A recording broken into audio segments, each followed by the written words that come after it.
What's happening, party people? Welcome back to another devotional. This time, looking at Proverbs chapter 26, stopping by in verse 28, the end of the chapter, which reads this: A lying tongue hates those it hurts, and a flattering mouth works ruin. Okay, so bigger picture, don't lie, right? Lying isn't beneficial. Lying actually proves hatred and not love. Lying is something that is not what God really desires at all for us as his children and as his people to partake in. And we want to move in truth. We want to move in truth, not just in word, but also in deed, and seeing how actions really give away what we're really looking to say, what we're truly conveying.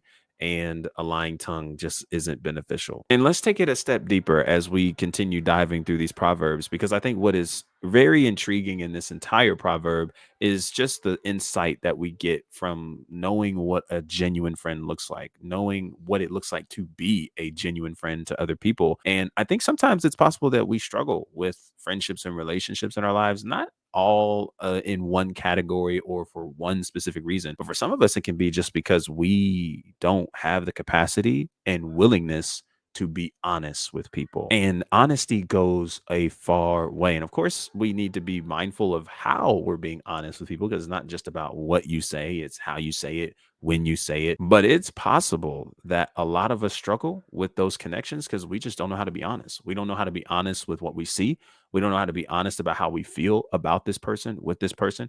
We don't know how to tell them the truth about certain behaviors and activities and actions that they are portraying. We're low key kind of like those friends that just like to go around for the ride. We just laugh at everything. We uplift everything. There's never anything that is challenging, that is a pushback. We just around for the ride. And I think those are the friends that you actually don't want in your life. And more importantly, it's not a friend that you want to be to the lives of others around you. And of course, pay attention back to the ending of this proverb where he says, a flattering mouth works ruin. Like, you love pumping things up and it doesn't actually come to any benefit. It's not helping them. It's not helping them grow. It's not challenging people. It's not actually developing that person. They aren't actually growing and expanding and getting better around you.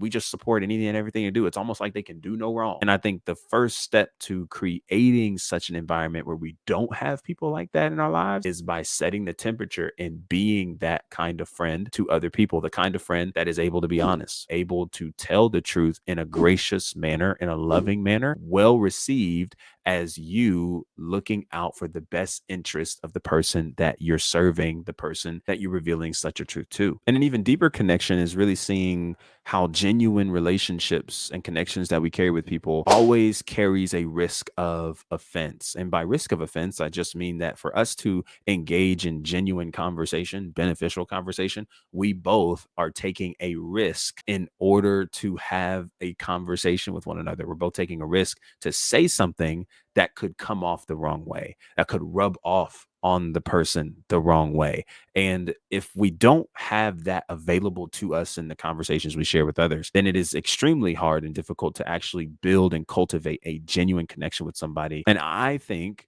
based on this proverb and other texts that we see throughout the proverbs, that a real friend is one who is going to be willing to step into those spaces, be willing to potentially risk offending you for the sake of honoring the connection that you share with them, to love you, to pour into you, to be of service to you, and to genuinely desire the best for you, loving you for your well being. So, my question to end in all of this proverb dealing with connections to relationships is, what kind of friend are you? Are you someone who is pretty fair weathered and you allow any and everything around you? And as a result, there's a lot of shaky ground when it comes to the relationships around you. Do you find it difficult to be honest with people? And if so, why? Is there anything that you are potentially in fear about if you were to say something to this person or address this individual about maybe something they're doing, something they're saying, maybe how they are dealing with you, handling you in the space and relationship that you've created? And I also want to implement this as well while we're here. It's important to know the relationship you have with this person. What we don't want to do is find ourselves moving with expectation options that may not actually have legitimate precedence for where we are with this person. If they don't have that level of access to you in your life to be able to speak into your life, then I don't think we should carry that expectation for them to maybe potentially tell us all that we need to know, or even more so, go to them when we need to know the truth about how we're behaving or needing to get some honesty about some thoughts or actions or anything that concerns how we're living and what we're doing. So we don't just want to go to anybody. We don't just want to talk to anybody. We don't just want to befriend anybody. We want to be mindful of who has access to us, be mindful of who's in our circle, and actually invest into those people to benefit moving forward. And also recognize the type of friend you are: fair weathered, or one that is able to be honest, one that others can actually come to and count on you and believe that you are coming from a genuine, real, loving place in what you share. What's your approach in those types of conversations? Do you come off real hostile and real aggressive in your tone and approach? Or is it more of a calm, reassuring environment that you create in those conversations, making sure that the other person not only feels heard, but feels safe in what they are sharing with you, and furthermore, what you have to say to them? Are you a type of person that has no filter? You just say whatever comes to mind and you just are unapologetic about it? I think that's a beautiful trait until we get into some of these conversations that are more sensitive to the person that you're reaching. So maybe we might need to dial that back and really implement more grace into our approach, more kindness into our approach, and be more considerate.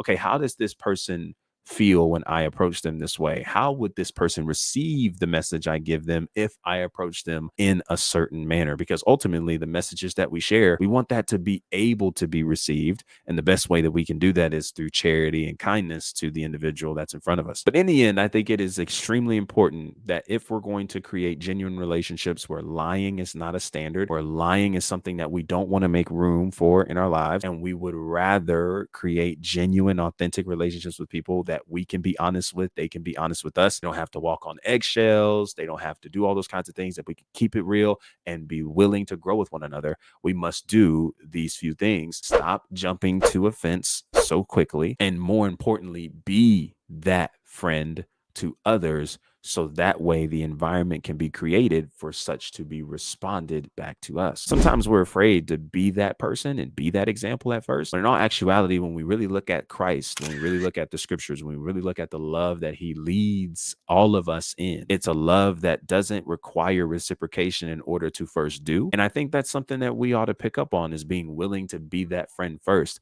to see how others respond, to see how others handle what it is that we're giving. And if they don't handle it properly, if they mishandle it, if they don't want it, we just continue moving forward. We don't personalize it. We don't take extreme offense to it. And we're willing to go and create relationships with the right people who have the capacity to receive what it is that we're serving them. And likewise, we have the capacity to receive what they're granting, moving in similar directions and just caring for the well-being of each other. And it is always important to understand that lying is not a form of love. Someone who lies to you and says they did so to protect you is someone who isn't actually loving you, because real love always moves with truth. And if I genuinely love you as a friend, as a person, as someone that I respect, honor, and desire a relationship with, I want to tell you the truth, and I ought to feel inclined to tell you the truth. And it's all about the manner in which the truth is told that allows it to be received properly for us to actually progress with the information that was shared. And my hope is that as you begin to move in that space, cultivating your own thinking and patterns to create those environments, you encounter people who would like to reflect such an environment that actually creates better, progressive relationships in your life, ones that are transformative, challenging, maybe even perhaps uncomfortable at times, but in the end, greatly beneficial for your life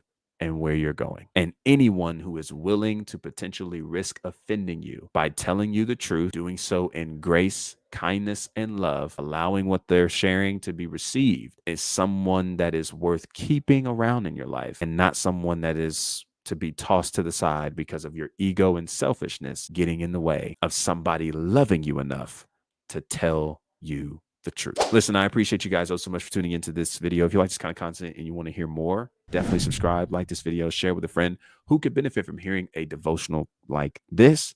And as always, until our next conversation, be easy and be breezy, my friend. Hey, check it out. Peace.